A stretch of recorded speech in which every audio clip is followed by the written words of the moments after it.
सारी संगत बड़े अदब नाल गज के आखियो जी, वाहेगुरु जी का खालसा वाहेगुरु जी की फतेह। गुरु सवारियो, महाराज गुरु अर्जन महाराज जी ने 899 अंक ते सुभाईमान पावन पवित्र शब्द विच बख्शिश कीता है। छाड़ विडाणी तात मूड़े। तात हुंदी है ईरखा, जिलसी। विडाणी दा अर्थ हुंदा है दूजा शरीर, किसी दूजे दी ईरखा करनी, किसी दूजे शरीर नाल। सतगुरु सच्चे पातशाह कहंदे किसी नाल ईरखा कर रहे हैं, किसी शरीर बारे मंदा सोच रहे हैं, मंदा चित वरिया, तेरा मन शरीर आत्मा भ्रिष्ट हो रही है और तेरा अमोलक ते सोहना जीवन इसे साड़े अंदर व्यर्थ बतीत हो रहा है। महाराज जी ने बाणी अंदर फरमाया, कहंदे जिसदा अंदर तात पराई होवे तिसदा कदे ना होवे भला। कहंदे जिहड़ा बंदा ईरखा दा जहर पी रिहा, उहनूं किसी दूजे जहर दी जां किसी दूजे सज़ा दी कल्पना करन दी लोड़ नहीं। वो खुद ईरखा दी अग विच सड़ रिहा, खुद ईरखा दे विच अपना मानसिक संतुलन वो गवा बैठा है। गुरु महाराज सच्चे पातशाह ਜਦੋਂ ਗੁਰਤਾ ਗੱਦੀ ਤੇ ਬਿਰਾਜਮਾਨ ਹੁੰਦੇ ਸਨ, ਉਦੋਂ ਵੀ ਉਹਨਾਂ ਨੂੰ ਇਹ ਵਰਤਾਰੇ ਦਾ ਸਾਹਮਣਾ ਕਰਨਾ ਪਿਆ। ਘਰ ਦੇ ਪਰਿਵਾਰਕ ਮੈਂਬਰ ਗੁਰੂ ਸਾਹਿਬਾਨਾਂ ਦੀ ਆਤਮਿਕ ਜੋਤ ਨੂੰ ਸਮਝਣ ਦੀ ਕੋਸ਼ਿਸ਼ ਨਹੀਂ ਸਨ ਕਰਦੇ। ਪ੍ਰਿਥਵੀ ਵਰਗੇ ਹੋਰ ਐਸੇ ਕਿਰਦਾਰ ਜਿਹੜੇ ਸਾਰੀ ਜ਼ਿੰਦਗੀ ਸੜਦੇ ਰਹੇ, ਬਲਦੇ ਰਹੇ ਈਰਖਾ ਦੀ ਅੱਗ ਦੇ ਅੰਦਰ। गुरु दे रूहानी जलाउ नूं समझण ते जानण विच असमर्थ रहे ईरखा दी अग करके। ना उन्हां दा हिरदा शांत होया, ना वो बाणी नाल जुड़े, ना वो सतगुरु दे चरनां नाल जुड़े और उन्हां दा ये सारे दा सारा जीवन इवें व्यर्थ चलिया गया। महाराज सानू भी समझाउंदे आ, कहंदे जिस दे अंदर तात पराई होवे तिस दा कदे ना होवे भला। ਜਿਹਦੇ ਬਾਰੇ ਸੋਚ ਰਹੇ ਆ ਉਹਦਾ ਭਾਵੇਂ ਹੋ ਜਾਏ, ਜਿਹਦੇ ਬਾਰੇ ਈਰਖਾ ਕਰ ਰਹੇ ਹੋ ਸਕਦਾ ਉਹਦਾ ਫਾਇਦਾ ਹੋ ਜਾਏ, ਉਹਦੇ ਕਰਮਾਂ ਅਨੁਸਾਰ ਉਹਨੂੰ ਕੋਈ ਰਾਹ ਮਿਲ ਜਾਏ, ਉਹ ਆਪਣੀ ਮੰਜ਼ਿਲ ਤੇ ਪਹੁੰਚ ਜਾਏ। ਪਰ ਮਹਾਰਾਜ ਕਹਿੰਦੇ ਯਕੀਨਨ ਉਸ ਬੰਦੇ ਦਾ ਕਦੇ ਭਲਾ ਨਹੀਂ ਹੋ ਸਕਦਾ ਜਿਹੜਾ ਖੁਦ ਈਰਖਾ ਦੀ ਅੱਗ ਵਿੱਚ ਸੜ ਰਿਹਾ ਆ। ਰਹਾਉ ਵਾਲੇ ਬੰਦ 'ਚ ਗੁਰਦੇਵ ਨੇ ਬਖਸ਼ਿਸ਼ ਕੀਤਾ, ਛਾੜ ਵਿਡਾਣੀ ਤਾਤ ਮੂੜੇ। ਮੂੜੇ ਦਾ ਅਰਥ ਮੂਰਖਾ, ਦੂਜਿਆਂ ਨਾਲ ਈਰਖਾ ਕਰਨੀ ਬੰਦ ਕਰ ਦੇ। ਇਹਾਂ ਬਸਨਾ ਰਾਤ ਮੂੜੇ। ਇਹਾਂ ਬਸਨਾ ਕਹਿੰਦੇ ਸੰਸਾਰ ਤੇ ਤੇਰੀ ਕਿੰਨੀ ਕੁ ਸਦੀਵੀ ਜ਼ਿੰਦਗੀ ਹੈ। एक रात दा प्राहुणा तू, एक दिवस के पौहन तुम आए। महाराज जी ने कदे सुपने दी न्याई जीवन आख्या, कदे पानी दे बुलबुले नाल तुलना दिती है, कदे कंदी उत्ते रुखड़ा दी गल कीती बाबे फरीद ने, कदे कच्चे घड़े च पए पानी दी गल कीती है। कहंदे जिंदगी दी छोटी जी रात लई तू दूजिਆਂ ਨੂੰ ਵੇਖ ਕੇ ਕਿੰਨਾ ਪਰੇਸ਼ਾਨ ਹੋ ਰਿਹਾ ਹੈ, ਕਿੰਨਾ ਸੜ ਰਿਹਾ ਹੈ, ਕਿੰਨੇ ਗੰਭੀਰ ਰੋਗਾਂ ਦਾ ਸ਼ਿਕਾਰ ਹੋ ਰਿਹਾ ਹੈ। ਮਹਾਰਾਜ ਬਖਸ਼ਿਸ਼ ਕਰਦੇ ਆ, ਮਾਇਆ ਕੇ ਮਾਤੇ ਤੈਂ ਉੱਠ ਚੱਲਣਾ। ਮਾਇਆ 'ਚ ਮੱਤਿਆ ਹੋਇਆ, ਮਸਤ ਹੋਇਆ, ਇਹਦੇ 'ਚ ਮਸਤ ਹੋਏ ਨੇ ਤੂੰ ਸੰਸਾਰ ਨੂੰ ਛੱਡ ਕੇ ਚਲੇ ਜਾਣਾ ਹੈ। ਰਾਤ 'ਚ ਰਹਿਓ ਤੂੰ ਸੰਗ ਸੁਪਨਾ। ਤੂੰ ਰਚਿਆ ਹੋਇਆ ਸੁਪਨੇ ਦੇ ਅੰਦਰ, ਸੁਪਨੇ ਦੀ ਨਿਆਈ ਜੀਵਨ ਹੈ, ਉਸ ਸੁਪਨੇ ਵਿੱਚ ਹੀ ਉਲਝੇ ਹੋਏ ਆ।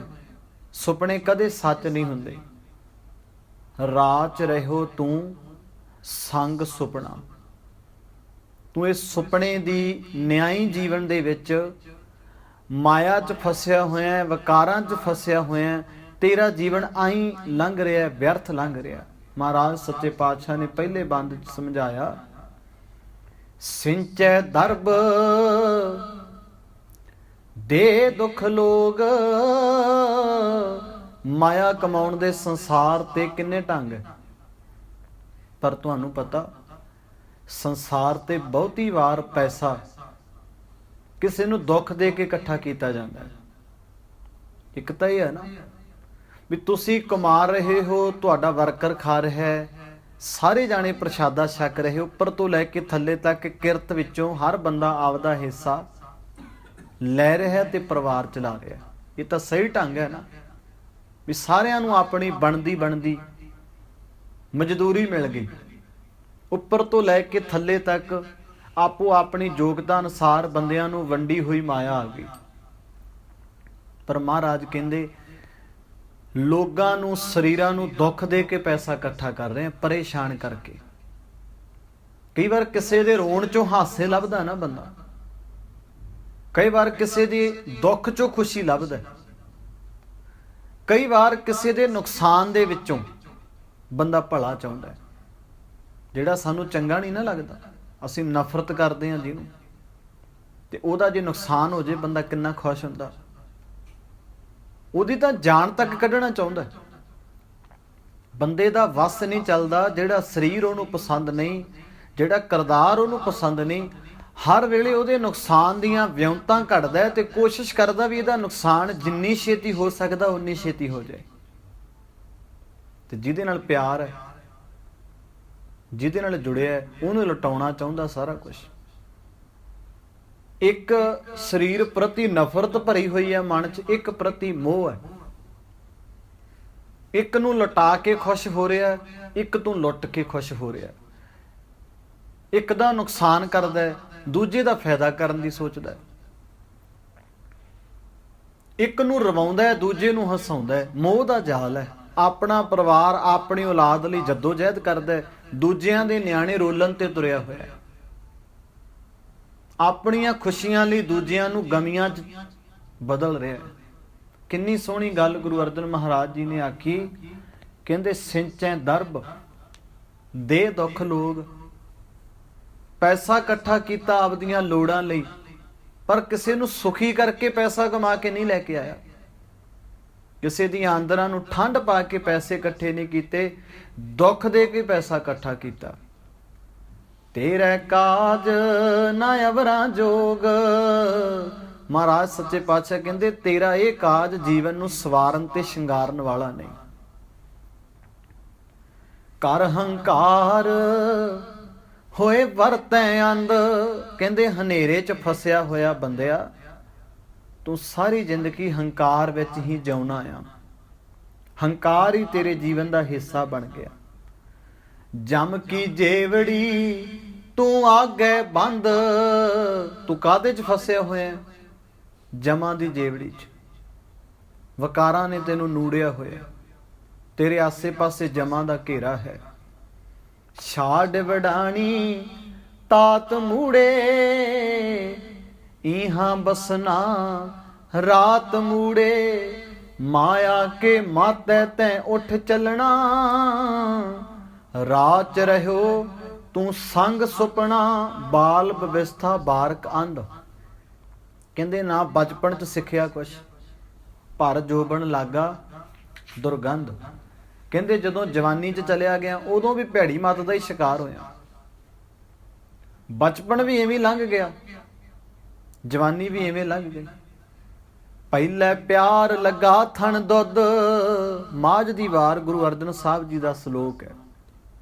ਕਹਿੰਦੇ ਸਭ ਤੋਂ ਪਹਿਲਾਂ ਮਾਂ ਦੇ ਦੁੱਧ ਬਾਰੇ ਸੋਚਦਾ ਸੀ, ਇਦੋਂ ਬਿਨਾਂ ਨਾ ਸੋਚ ਸਕਦਾ ਸੀ ਨਾ ਸਮਝ ਸਕਦਾ ਸੀ। ਉਹ ਜ਼ਿੰਦਗੀ ਦੇ ਸਾਲ ਸਿਰਫ ਖਾਣ ਪੀਣ ਬਾਰੇ ਸੋਚਦਿਆਂ ਲੰਘ ਗਏ। ਪਹਿਲੇ ਪਿਆਰ ਲੱਗਾ ਥਣ ਦੁੱਧ, ਦੂਜੇ ਮਾਏ ਬਾਪ ਕੀ ਸੁੱਧ। ਥੋੜਾ ਜਿਹਾ ਵੱਡਾ ਹੋਇਆ, ਬਸ ਇੰਨੀ ਪਛਾਣ ਆ ਵੀ ਆ ਮੇਰੀ ਮਾਂ ਵਾ, ਆ ਮੇਰਾ ਪਿਓ ਆ, ਬਸ ਇਦੋਂ ਵੱਧ ਕੁਛ ਨਹੀਂ ਜਾਣਦਾ। ਆਪਣੇ ਆਪ ਨੂੰ ਆਪਣਾ ਆਸਰਾ ਮਾਂ ਨੂੰ ਗਿਣਦਾ, ਪਿਓ ਨੂੰ ਗਿਣਦਾ।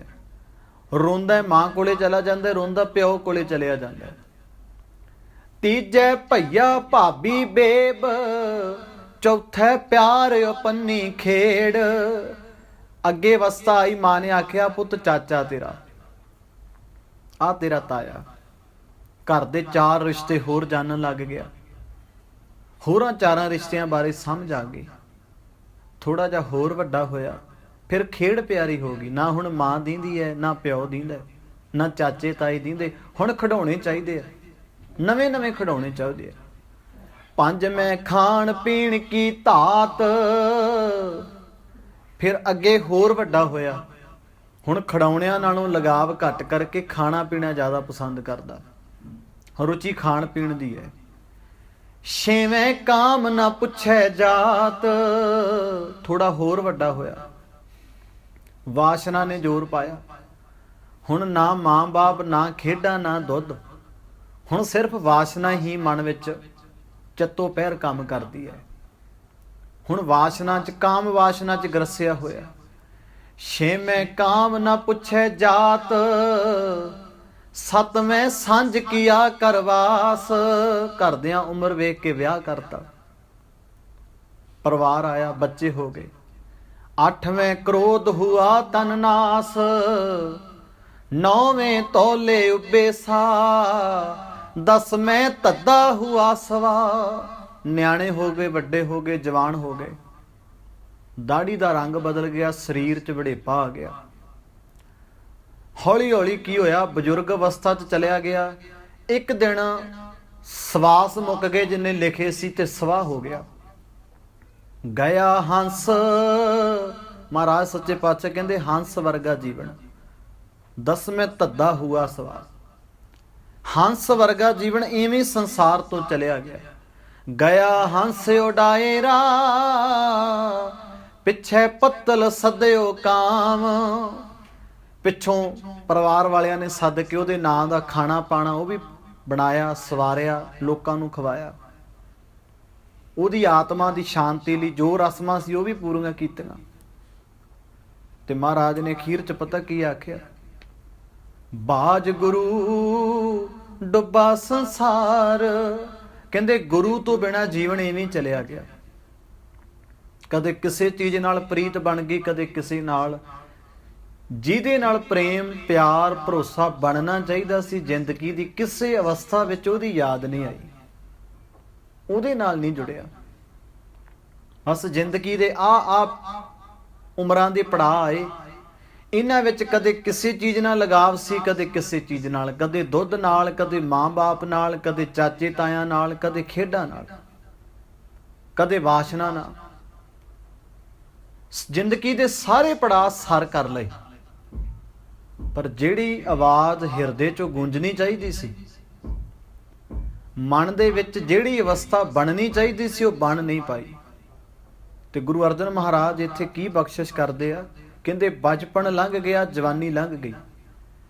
ਤ੍ਰਿਤੀਆ ਵਿਵਸਥਾ ਸਿੰਚੇ ਮਾਏ। ਜਿਵੇਂ ਜਿਵੇਂ ਬਜ਼ੁਰਗ ਹੋਇਆ ਉਵੇਂ ਉਵੇਂ ਪਦਾਰਥਾਂ ਨਾਲੋਂ ਪਕੜ ਘਟੀ ਨਹੀਂ, ਵੱਧ ਗਈ, ਹੋਰ ਚੁੰਬੜ ਰਿਹਾ।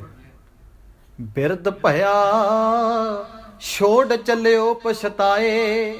ਤੇ ਜ਼ਿੰਦਗੀ ਦਾ ਇੱਕ ਐਸਾ ਪੜਾਅ ਵੀ ਆਉਂਦਾ ਹੈ ਜਦੋਂ ਬਹੁਤ ਘੱਟ ਸਰੀਰ, ਇਹਦੇ 'ਚ ਵੀ ਗਿਣਤੀ ਬਹੁਤ ਥੋੜ੍ਹੀ ਹੈ, ਜਦੋਂ ਬੰਦੇ ਮੰਜੇ ਤੇ ਪਏ ਹੋਏ, ਬਿਮਾਰੀਆਂ ਦੇ ਸ਼ਿਕਾਰ ਹੋਏ, ਆਪਣੀ ਜ਼ਿੰਦਗੀ ਦੇ ਲੇਖੇ ਜੋਖੇ ਨੂੰ ਚਿਤਾਰਦੇ ਆ।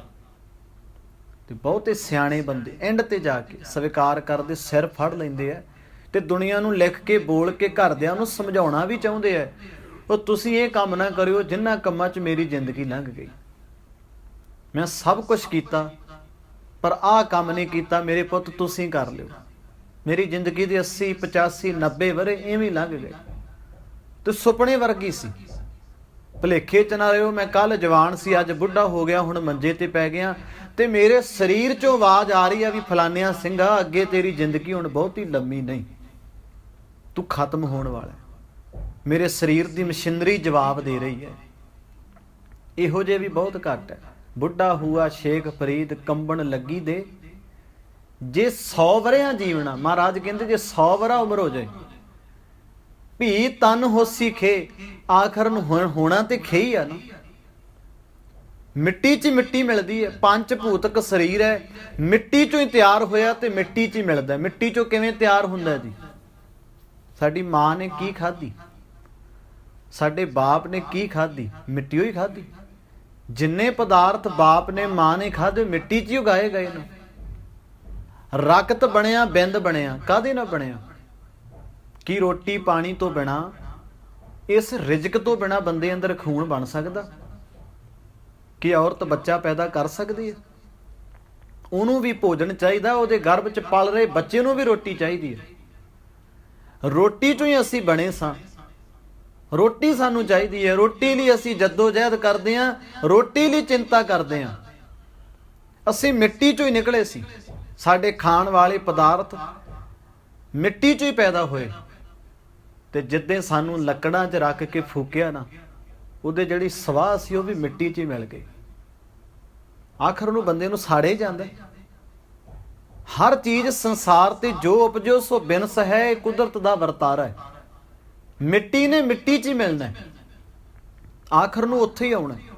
ਮਹਾਰਾਜ ਨੇ ਬਾਣੀ 'ਚ ਆਖਿਆ ਨਾ ਵੀ ਸਭਨੀ ਛਾਲਾਂ ਮਾਰੀਆਂ, ਕਰਤਾ ਕਰੇ ਸੋ ਹੋਏ। ਅਖੀਰ ਤੇ ਉੱਥੇ ਹੀ ਪਹੁੰਚਣਾ ਨਾ ਬੰਦਿਆ। ਔਰ ਮਿੱਟੀ ਹੋਣ ਤੋਂ ਪਹਿਲਾਂ, ਖਤਮ ਹੋਣ ਤੋਂ ਪਹਿਲਾਂ, ਜ਼ਿੰਦਗੀ ਘਟਣ ਤੋਂ ਪਹਿਲਾਂ, ਬੁਢੇਪੇ 'ਚ ਜਾ ਕੇ ਪਛਤਾਵੇ ਕਰਨ ਤੋਂ ਪਹਿਲਾਂ, ਸਿਰ ਫੜ ਕੇ ਰੋਣ ਤੋਂ ਪਹਿਲਾਂ, ਕੀਰਨੇ ਪਾਉਣ ਤੋਂ ਪਹਿਲਾਂ, ਸਿਆਣੇ ਬੰਦਿਆਂ ਦਾ ਬੁਢੇਪਾ ਬਹੁਤ ਦੁਖਦਾਈ ਹੁੰਦਾ। ਉਹਨਾਂ ਬਚਪਨ ਦੁਖਦਾਈ ਨਹੀਂ ਹੁੰਦਾ, ਉਨੀ ਜਵਾਨੀ ਦੁਖਦਾਈ ਨਹੀਂ ਹੁੰਦੀ, ਬੁਢੇਪਾ ਬਹੁਤ ਦੁਖਦਾਈ ਹੁੰਦਾ। ਕਿਉਂਕਿ ਉੱਥੇ ਅਸੀਂ ਦੁਨੀਆ ਦੀਆਂ ਸੱਟਾਂ ਖਾ ਕੇ ਥੋੜ੍ਹਾ ਜਿਹਾ ਸਮਝ ਚੁੱਕੇ ਹੁੰਦੇ ਹਾਂ, ਪਰ ਉਹ ਸਮਝ ਸਾਡੀ ਕਿਸੇ ਕੰਮ ਦੀ ਨਹੀਂ ਰਹਿੰਦੀ। ਉਹ ਵਿਵੇਕ ਸਾਡੀ ਜ਼ਿੰਦਗੀ ਦੇ ਬਹੁਤੇ ਕੰਮ ਨਹੀਂ ਆਉਂਦੀ, ਕਿਉਂਕਿ ਅਸੀਂ ਆਪਣਾ ਸਰੀਰ ਪੂਰਾ ਵਿਕਾਰਾਂ 'ਚ ਨਾਸ਼ ਕਰ ਲਿਆ ਹੁੰਦਾ। ਸਤਿਗੁਰੂ ਸੱਚੇ ਪਾਤਸ਼ਾਹ ਸਾਨੂੰ ਸਮਝਾਉਂਦੇ ਹੈ, ਬਿਰਧ ਭਇਆ ਛੋੜ ਚੱਲਿਓ ਪਛਤਾਏ, ਚਿਰੰਕਾਲ ਪਾਈ ਦੁਰਲੱਭ ਦੇ। ਚਿਰੰਕਾਲ ਦਾ ਅਰਥ ਹੈ ਚਿਰਾਂ ਪਿੱਛੋਂ। ਦੁਰਲੱਭ ਕੀ ਹੁੰਦੀ ਹੈ? ਕੀਮਤੀ, ਅਨਮੋਲ, ਬੇਸ਼ਕੀਮਤੀ, ਜਿਹਨੂੰ ਤੁਸੀਂ ਖਰੀਦ ਨਹੀਂ ਸਕਦੇ। ਔਰ ਯਕੀਨ ਮੰਨਿਓ, ਸਰੀਰ ਕਿਤੇ ਮੁੱਲ ਮਿਲਦੇ ਆ ਜੀ, ਜ਼ਿੰਦਗੀਆਂ ਕਿਤੇ ਮੁੱਲ ਮਿਲਦੀਆਂ। ਇਹ ਤਾਂ ਸੌਖੇ ਤਰੀਕੇ ਨਾਲ ਸਾਨੂੰ ਬੱਚੇ ਮਿਲ ਜਾਂਦੇ, ਅੱਗੇ ਅੰਸ਼ ਵੰਸ਼ ਚੱਲ ਰਹੀ ਆ, ਅਸੀਂ ਕਦਰ ਨਹੀਂ ਕਰਦੇ। ਜਦੋਂ ਰੁਕਾਵਟਾਂ ਆਉਂਦੀਆਂ ਸਰੀਰਾਂ 'ਤੇ ਤੇ ਜਾਂ ਕੋਈ ਸਮੱਸਿਆ ਆਉਂਦੀ ਹੈ, ਤੁਸੀਂ ਦੇਖੋ ਪਰਿਵਾਰ ਦਾ ਹਾਲ ਕੀ ਬਣਦਾ। ਔਰ ਜਿਹੜੀ ਚੀਜ਼ ਨੋਰਮਲ ਪ੍ਰੋਸੈਸ ਸਾਡੇ ਸਾਹਮਣੇ ਗੁਜ਼ਰ ਰਿਹਾ ਨਾ, ਅਸੀਂ ਕਿੱਥੇ ਕਦਰ ਕਰਦੇ ਉਹਦੀ। ਜਦੋਂ ਸਾਨੂੰ ਪਾਣੀ ਪੈਸਿਆਂ ਦਾ ਲੈਣਾ ਪੈਂਦਾ, ਜਦੋਂ ਅਸੀਂ ਮੁੱਲ ਚੀਜ਼ਾਂ ਖਰੀਦ ਕੇ ਅਸੀਂ ਪਸੀਨਾ ਵਹਾ ਕੇ ਘਰ ਲੈਂਦੇ ਹਾਂ, ਗੱਡੀ ਲੈਂਦੇ, ਕੱਪੜੇ ਸੰਭਾਲਦੇ ਹਾਂ ਨਾ ਆਪਾਂ, ਕਿਉਂਕਿ ਉਹਦੇ 'ਚ ਸਾਡੀ ਮਿਹਨਤ ਹੋਈ ਹੈ, ਸਾਡਾ ਪਸੀਨਾ ਵਹਿਆ ਵਾ। ਤੇ ਜਿਹੜੀਆਂ ਉਵੇਂ ਕਾਇਨਾਤ ਨੇ, ਸਮੁੰਦਰਾਂ ਦੇ ਸਮੁੰਦਰ, ਦਰਿਆਵਾਂ ਦੇ ਦਰਿਆ ਪਾਣੀ ਦੇ ਭਰੇ ਪਏ ਆ, ਰਿਜ਼ਕ ਹੈ। ਮਹਾਰਾਜ ਜੀ ਨੇ ਬਾਣੀ 'ਚ ਆਖਿਆ, ਪਹਿਲਾਂ ਉਹਨੇ ਰਿਜ਼ਕ ਪੈਦਾ ਕੀਤਾ, ਫਿਰ ਜੀਵ ਪੈਦਾ ਕੀਤਾ। ਸੈਲ ਪੱਥਰ ਮੈਂ, ਮਹਾਰਾਜ ਸੱਚੇ ਪਾਤਸ਼ਾਹ ਕਹਿੰਦੇ ਰਿਜ਼ਕ ਦੀ ਦਾਤ ਉਹਨੇ ਦਿੱਤੀ, ਫਿਰ ਕੀੜੇ ਨੂੰ ਜਨਮ ਦਿੱਤਾ। ਸੈਲ ਪੱਥਰ ਮੈਂ ਜਨ ਤੋਂ ਪਾਏ, ਤਾਂ ਕਾ ਰਿਜ਼ਕ ਆਗੇ ਕਰ ਧਰਿਆ। ਅਸੀਂ ਜਿੰਨੇ ਧਰਤੀ ਦੇ ਜੀਵ ਹੈ, ਹਜ਼ਾਰਾਂ ਗੁਣੇ ਉਹਨੇ ਰਿਜ਼ਕ ਦੇ ਸਾਨੂੰ ਸਾਧਨ ਦਿੱਤੇ ਹੈ। ਜੇ ਅਸੀਂ 10 ਜਾਣੇ ਖਾਣ ਵਾਲੇ ਆ, ਤੇ ਹਜ਼ਾਰਾਂ ਬੰਦੇ ਦਾ ਖਾਣ ਵਾਲਾ ਭੋਜਨ ਸਾਡੇ ਲਈ ਪ੍ਰਕਿਰਤੀ ਨੇ ਦਿੱਤਾ ਹੈ। ਇਹ ਸੰਸਾਰ ਦਾ ਵਿਧਾਨ ਹੈ। ਕਿੰਨੀ ਖੁਰਾਕ ਪਈ ਹੈ, ਕਿੰਨਾ ਕੁਝ ਪਿਆ ਸੰਸਾਰ ਤੇ ਖਾਣ ਨੂੰ। ਜਿੰਨਾ ਖਾਣਾ ਦਾਣਾ, ਉਹਦੇ ਸਾਹਮਣੇ ਖਾਣ ਵਾਲਿਆਂ ਦੀ ਗਿਣਤੀ ਬਹੁਤ ਥੋੜੀ ਹੈ। ਅਸੀਂ ਕਦਰ ਕਰਦੇ ਹਾਂ ਜਿਹੜੀਆਂ ਚੀਜ਼ਾਂ ਆਪ ਕਮਾਉਂਦੇ ਹਾਂ, ਮਿਹਨਤ ਕਰਦੇ ਹਾਂ। ਪਾਣੀ ਸਾਨੂੰ ਸੌਖਾ ਮਿਲ ਰਿਹਾ। ਧਰਤੀ ਦਾ ਇੱਕ ਸੌਖਾ ਜਿਹਾ ਨਿਯਮ ਆ, ਬੀਜ ਪਾਓ, ਫਸਲ ਹੋ ਗਈ, ਅਸੀਂ ਖਾ ਲਈ, ਵੱਢ ਲਈ, ਵੇਚ ਲਈ, ਪੈਸੇ ਕਮਾ ਲਏ, ਢਿੱਡ ਭਰ ਲਿਆ। ਪਰ ਸਾਨੂੰ ਬਹੁਤੀ ਅਸੀਂ ਉਹਦੀ ਕਦਰ ਨਹੀਂ ਕੀਤੀ, ਨਾ ਧਰਤੀ ਦੀ ਨਾ ਪਾਣੀ ਦੀ।